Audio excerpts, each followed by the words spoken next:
along with a shoulder instability case is a difficult problem to address, and conventionally this bone loss is treated with Latarjet surgery. And Latarjet surgery is a very good surgery because of the triple block effect. Triple block effect, and this gives good results in most of the cases. Latarjet surgery was initially developed in France, popularized by French surgeons Gilles Walsh, and now arthroscopic Latarjet is also being developed.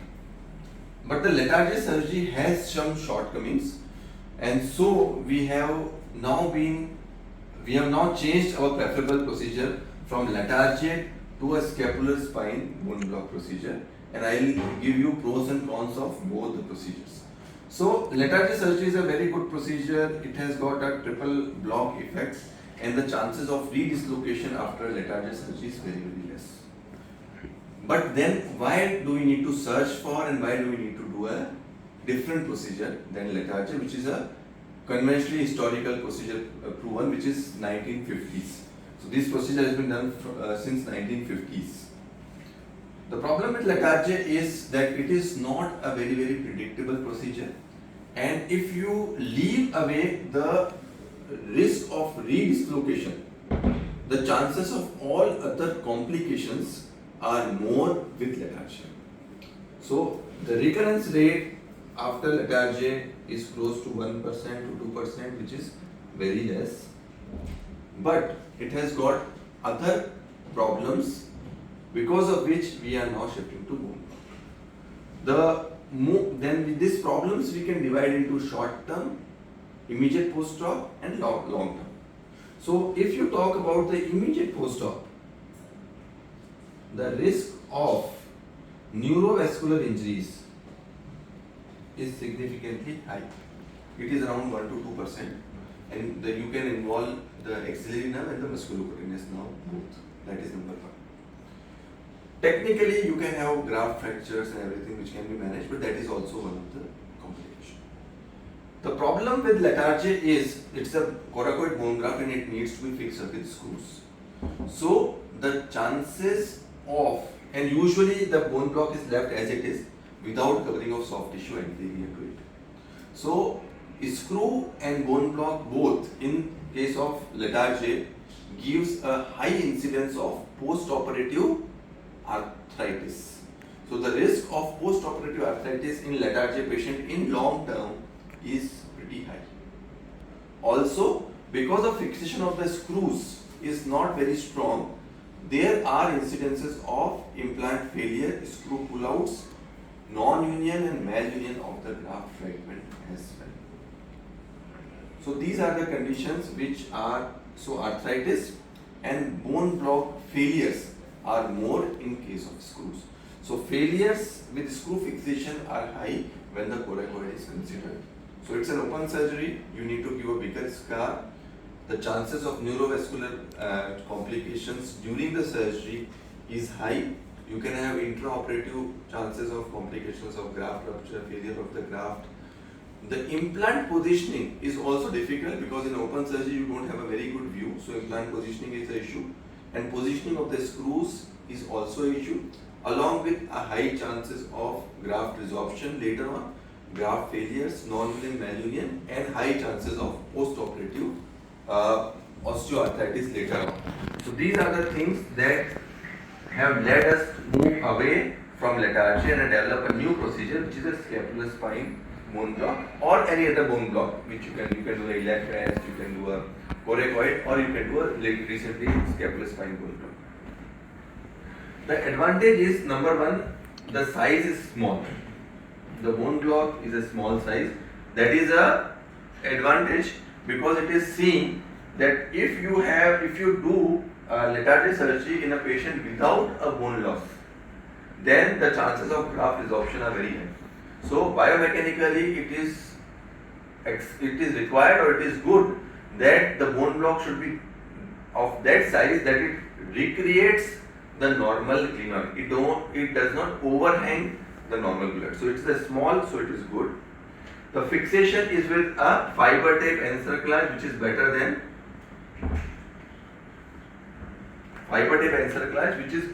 the fixation with screws. So the chances of non-union, non-union and graft failures or graft desorption is less. So screw, it is better than if instead of screw you use the fiber tape.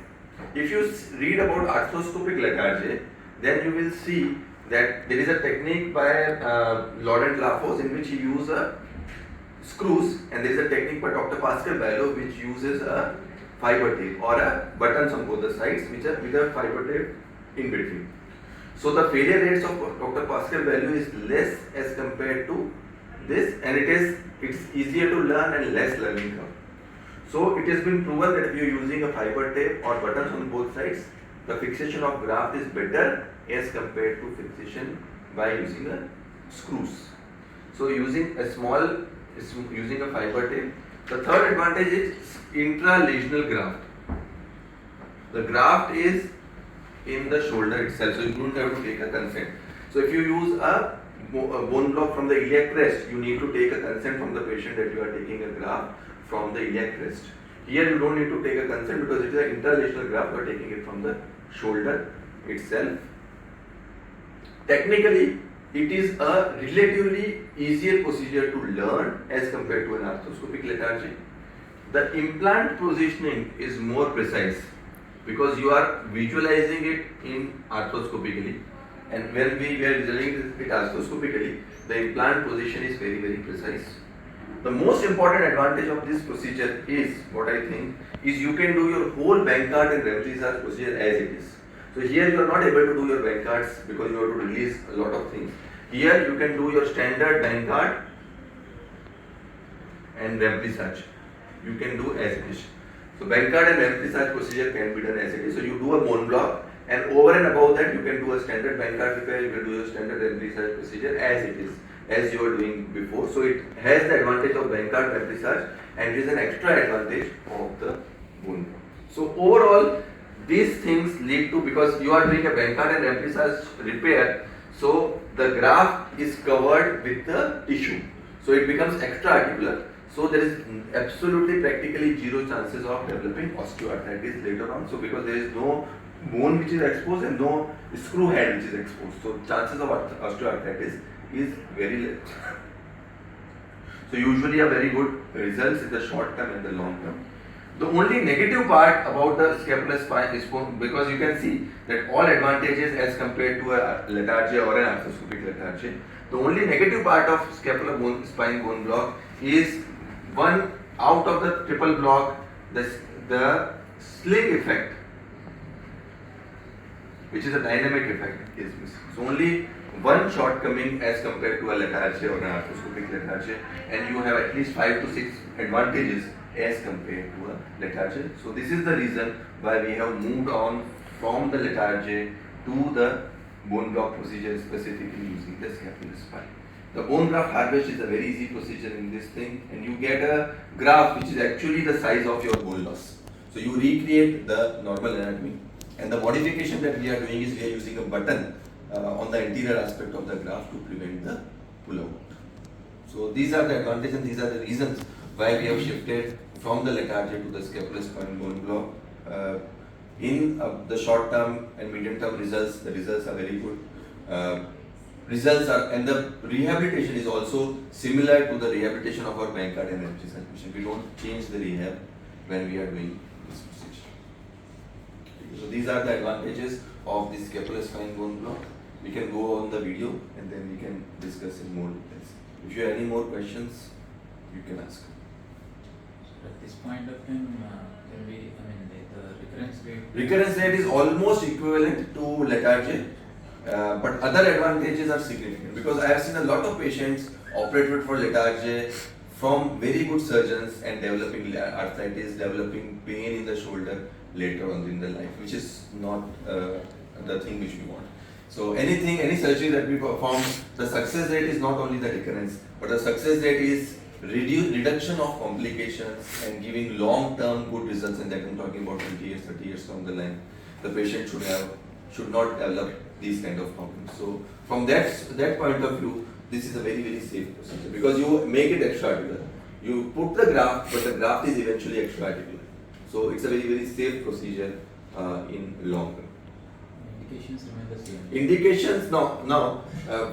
When I was doing Letarge and arthroscopic Letarge, my indication for Letarge was more than 20% bone loss or 25% bone loss was my indication.